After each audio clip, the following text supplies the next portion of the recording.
Olá pessoal, tudo bem com vocês? Espero que sim. Aqui é o professor Josiano, professor de História e Geografia. Então vamos iniciar essa aula de hoje com uma mensagem que fala o seguinte, né? Não existem barreiras que Jesus não possa quebrar, não existem portas que Deus não possa abrir, não existem obstáculos que Deus não possa quebrar, porque Ele é o Deus do impossível. Ok, pessoal? Então vamos lá. Nessa aula de hoje nós vamos falar sobre o México, a América Central e Guianas, ok? Então vamos lá. Então, pessoal, nessa aula de hoje nós vamos estudar as diversas partes da América Latina, né? Porção do continente que faz parte do sul geoeconômico, né? Iniciaremos com o estudo sobre o México e a América Central e as Guianas, né? Esses territórios não foram, né, uma região com traços comuns, né? Como a América Andina ou a América Platina, né?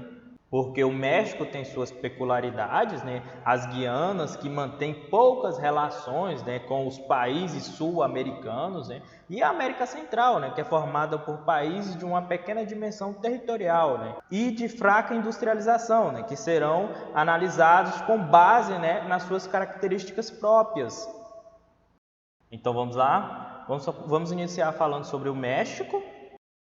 O México e o Brasil são os países mais populosos, né, e industrializados da América Latina, né? A população mexicana é de 129,8 milhões de habitantes, né, em 2017 e era a segunda maior da América Latina, né, só inferior ao Brasil. O PIB do México é de 1,125 trilhões de dólares, isso em 2017. Também é o segundo, só fica atrás do Brasil na América Latina, né? E o 15º no mundo. Já o seu IDH em 2016 era de 0,762, né, considerado alto e pouco superior ao do Brasil, né, que é de 0,754, né, com a renda per capita de 16.383 dólares, né, expectativa de vida em média de 77 anos, né, a escolaridade média da população adulta é de 8,6 anos, e que já no Brasil essa média é de 7,8 anos, né? Então o México, né, ele apresenta algumas características, né, específicas, né? A vizinhança tradicionalmente incômoda, né, como os Estados Unidos, né, ao norte, a população predominante mestiça, né, e etnicamente diversificada, produto de encontro, né, da miscigenação entre vários povos. Notável crescimento da capital federal, maior metrópole do país, né, a cidade do México, cerca de 21 milhões de habitantes em sua área metropolitana. A localização e a constituição física, né, do relevo, clima e a hidrografia, né, que o colocam, né, como parte da América do Norte, né, em sua parte do sul, né, com o início na América Central. Então é difícil agrupar o México em algum conjunto regional da América Latina, né? Assim como o Brasil, ele é um país que por si só já constitui uma das regiões latino-americanas, né? Tanto pela sua grande extensão territorial, né? Cerca de 1.959.201 quilômetros quadrados, né? O 13º lugar do mundo, né, e o terceiro da América Latina, atrás apenas do Brasil e da Argentina, né, pelas diferenças que apresenta, né, em relação às nações, né, vizinhas. Então vamos lá. Agora vamos falar dos problemas com o vizinho ao norte. Então, o México ele faz fronteira com os Estados Unidos, né, ao norte, e o Rio Grande constitui o principal limite entre esses dois países, né? Por causa dessa vizinhança, né, o país enfrentou inúmeros problemas ao longo da sua história. Por exemplo, a perda de território, né, que no século XIX os Estados Unidos expandiu seu território, né, para o oeste às custas das nações indígenas, né, e para o sul às custas do México. Antigamente, 4 dos atuais estados norte-americanos, né, por exemplo, o Texas, a Califórnia, o Novo México e o Arizona, né, pertencia ao México. Além deles, né, grandes porções, né, dos estados de Utah, né, e do Colorado também fazia parte do território mexicano. O outro foi a desnacionalização de setores, né, da economia, como a vizinhança, né, com os Estados Unidos, divide a opinião dos mexicanos, né? Alguns consideram positiva e outros consideram negativa, né? Então, nas últimas décadas, muitas empresas vindas dos Estados Unidos, né, e se instalaram no norte do México, né, em razão dos impostos, né, e mão de obra mais barata, e também pela proximidade com o mercado daquele país.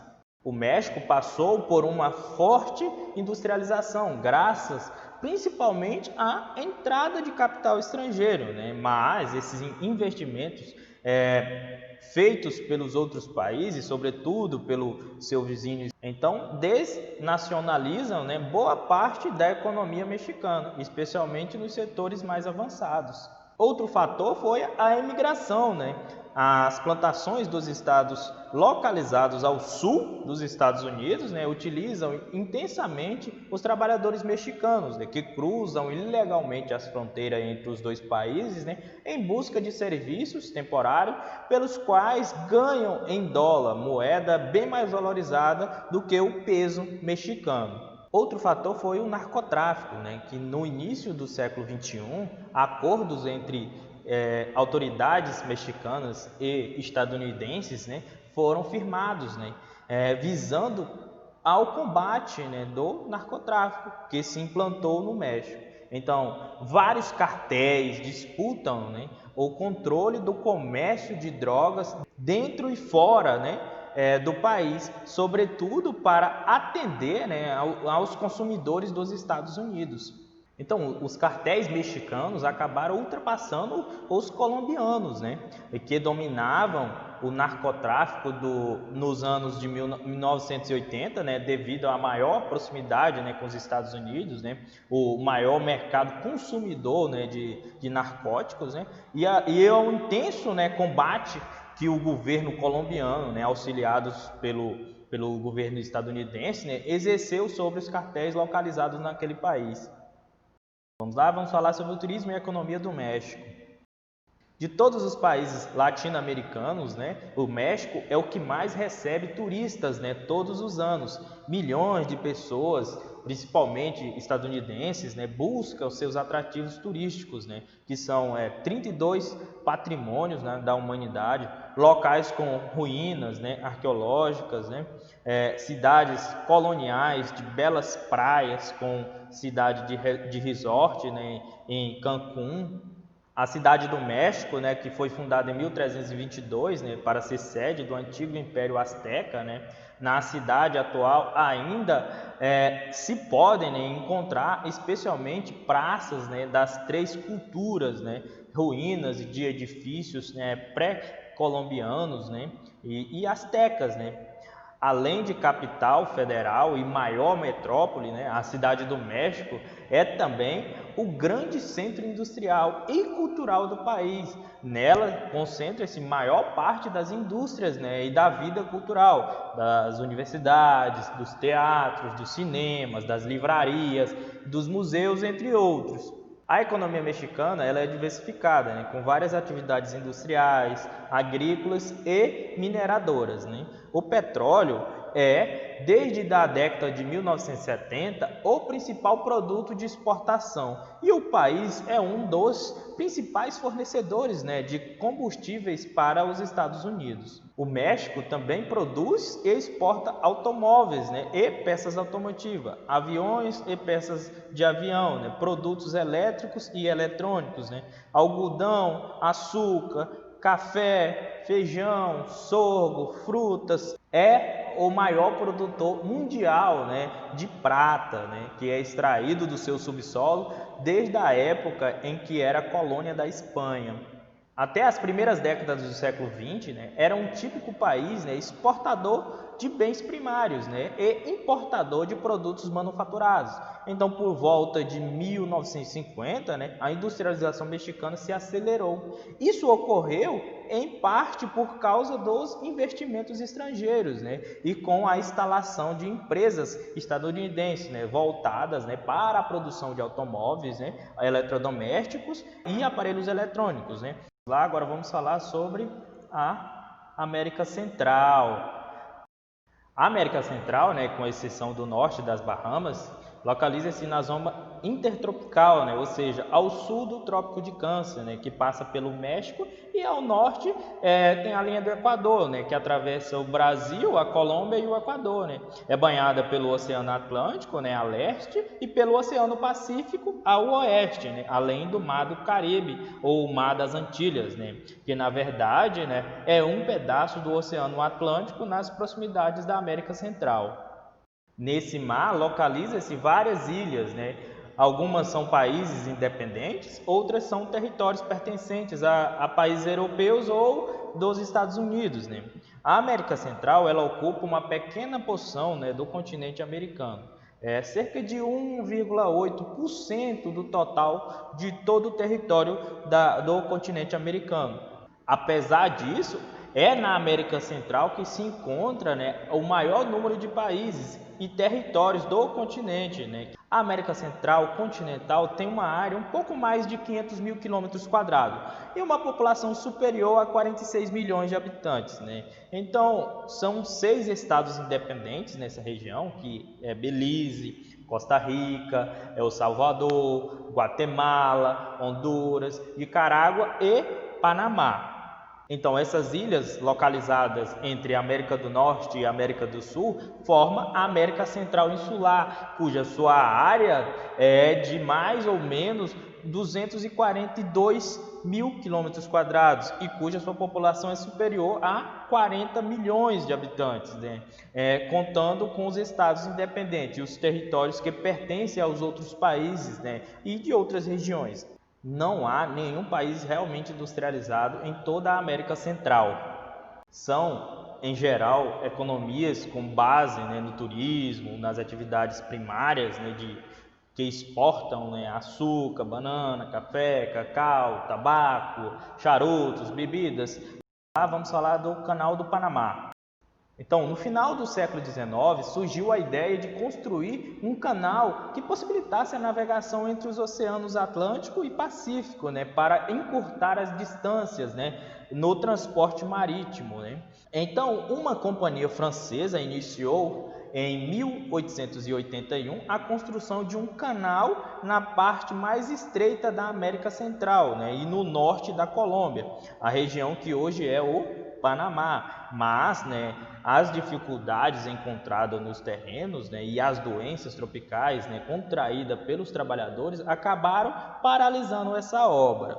Já no século XX, né, os Estados Unidos, interessados em prosseguir na construção, né, do canal, né, como essa região era uma província da Colômbia, né, o governo colombiano não se mostrava interessado nas condições estadunidenses para a construção e o uso do canal. E os Estados Unidos estimularam e apoiaram, né, um movimento separatista dessa região. E esse movimento tornou-se vitorioso em 1903, né, com a independência do Panamá. O governo dos Estados Unidos, né, reconheceu imediatamente o novo país e impediu sua retomada pela Colômbia. Em troca, os panamenhos, né, eles tinham que fazer grande parte das concessões aos Estados Unidos em relação a esse canal.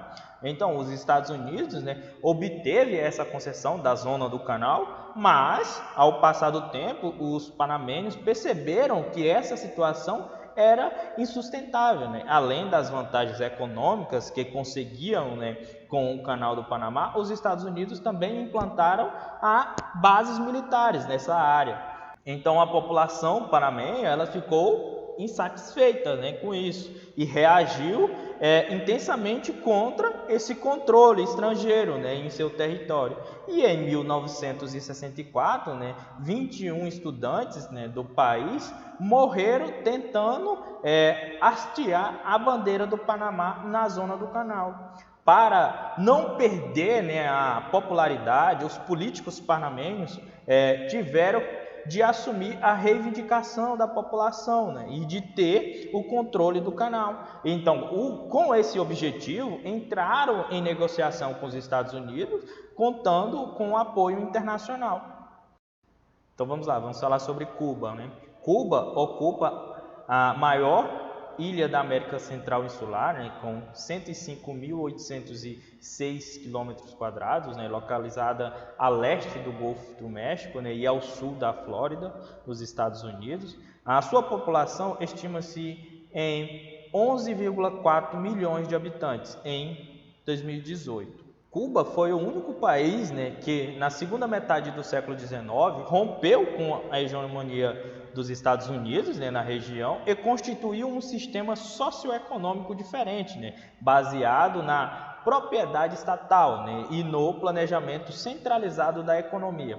Era o único representante do mundo socialista, ou seja, um conjunto de países com economias planificadas, né, inspiradas no exemplo pioneiro da antiga União Soviética, né. Isso tudo aconteceu em 1959, né? Ou seja, essa mudança ocorreu em 1959, quando um grupo revolucionário depôs uma ditadura corrupta, né? Comandada por um militar, né? Que assumiu o poder por meio de um golpe, né? E governava o país com o apoio da máfia dos Estados Unidos, né? Então, o novo governo liderado por Fidel Castro, né, que após ver o seu pedido de ajuda, né, recusado pelos governos estadunidenses, proclamou-se socialista, né, e passou a ser importante aliado da antiga União Soviética. Então, durante várias décadas, né, Cuba foi objeto de controvérsias, né, especialmente na América Latina. Havia os que eram favoráveis, né, ao socialismo e contrário ao capitalismo, né, e elogiavam, exaltando, né, as mudanças ocorridas a partir de 1959, né, principalmente, né, as melhorias na educação e na saúde. Por outro lado, existia os que defendiam o capitalismo, né, e questionava o socialismo, né, enfatizando, né, a estagnação econômica, né, principalmente o aspecto autoritário do regime cubano, a falta de democracia e as prisões, né, em massa de opositores, né, e dos que pensava ou agia de forma não alinhada, né, com o governo. Cuba, então, se tornou dependente da antiga União Soviética, né, que comprava açúcar cubano, né, pagando preços superiores aos vigentes no mercado internacional, e fornecia, né, à ilha petróleo, né, com preços bem mais baratos. Com o fim, né, da antiga União Soviética, né, em dezembro de 1991, a situação econômica piorou, né, bastante, pois o país deixou de receber, né, os produtos soviéticos a preços mais baixos, né, especialmente o petróleo, e perdeu o seu maior comprador de açúcar. Com isso, o país procurou se abrir para o capitalismo, mesmo, né, com a permanência, né, do embargo dos Estados Unidos, né. Seus principais parceiros comerciais passaram a ser a Venezuela, China, Canadá, País Baixo, Itália e Espanha, né, e passou a investir no turismo. O turismo hoje é a principal fonte de renda de Cuba, né. Vamos lá, vamos falar sobre o Haiti.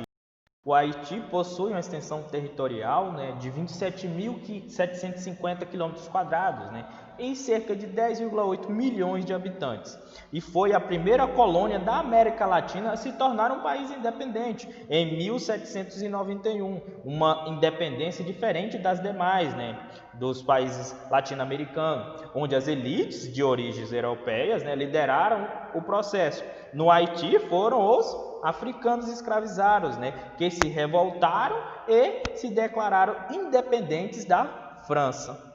Por esse motivo, né, o novo país sofreu um boicote das potências europeias, né, nessa época, né. numa tentativa militar de voltar a controlá-lo, né?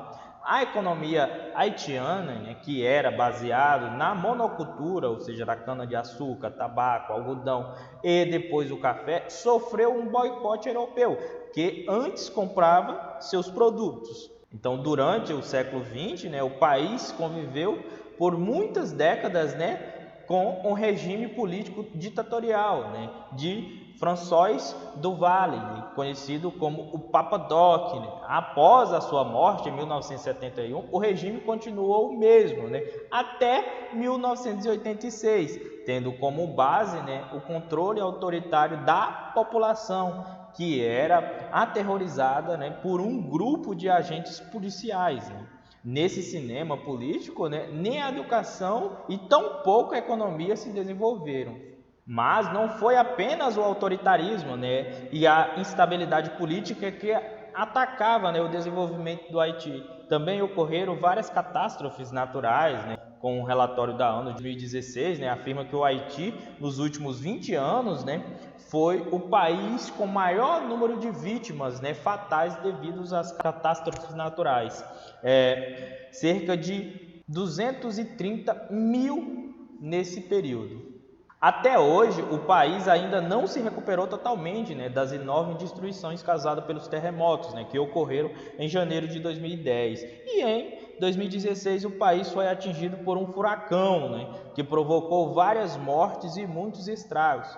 Na localização geográfica do Haiti, torna-se o país suscetível a abalos sísmicos e furacões violentos, né, originários do Golfo do México.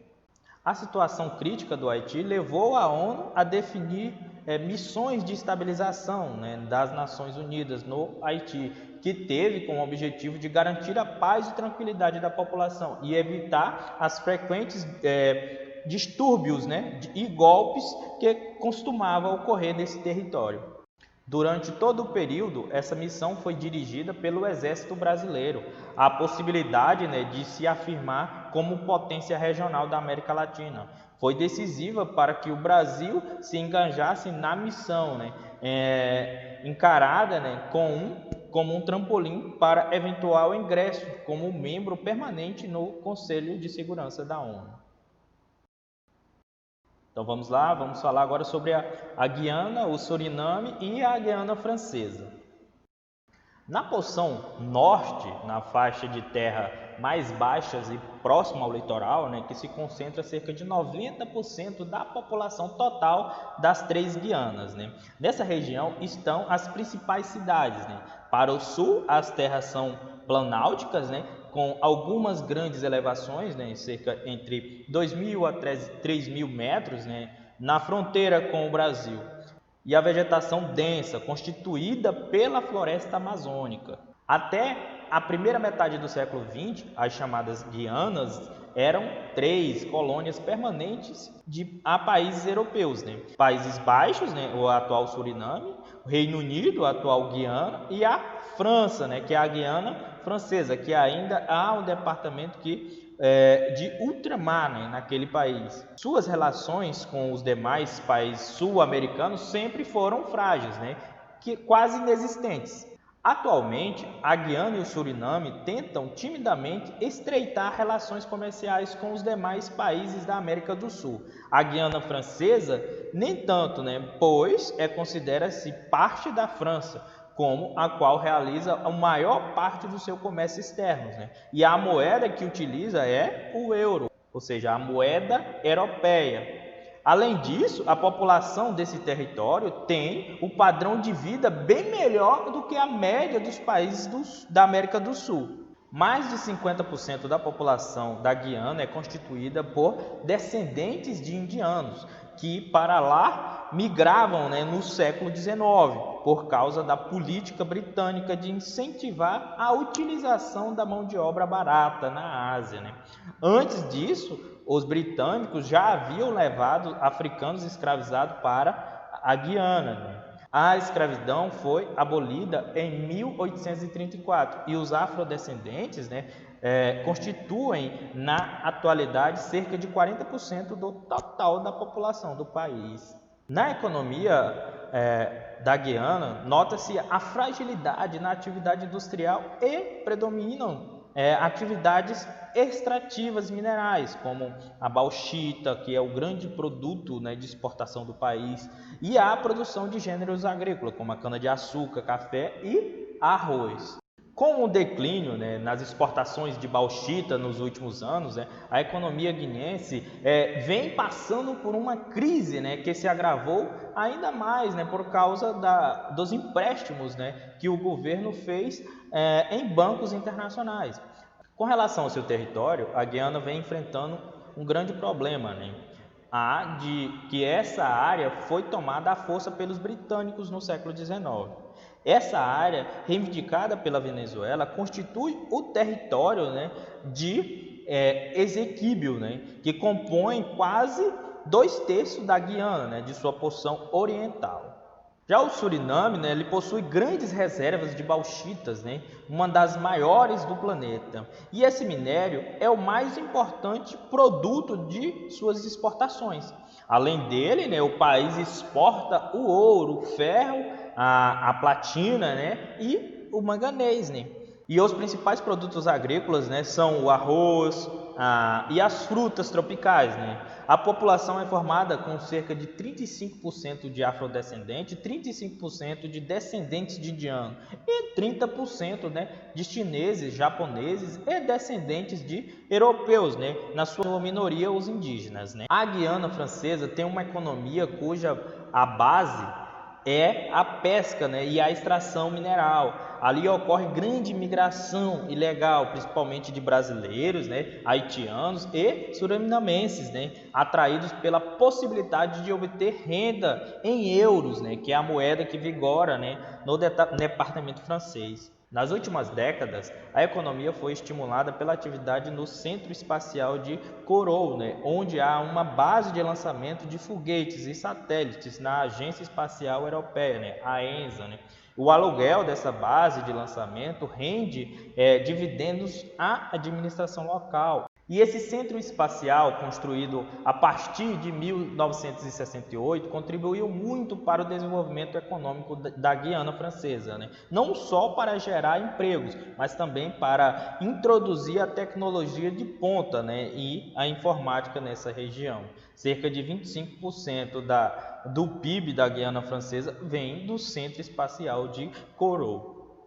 Então, pessoal, para trabalho, eu peço que vocês façam uma pesquisa sobre um país da América Central. Vocês vão escolher um país da América Central e vão fazer uma pesquisa sobre ele, apresentando os seguintes dados: o tamanho da população, o PIB, a renda per capita desse país, a área territorial do país, o índice demográfico, como taxa de natalidade, mortalidade e crescimento vegetativo, a bandeira do país e o idioma que é falado nesse país e a principal atividade econômica desse país, né? Então, vocês têm até o dia 6 do 10, né, de 2020 para me enviarem o trabalho.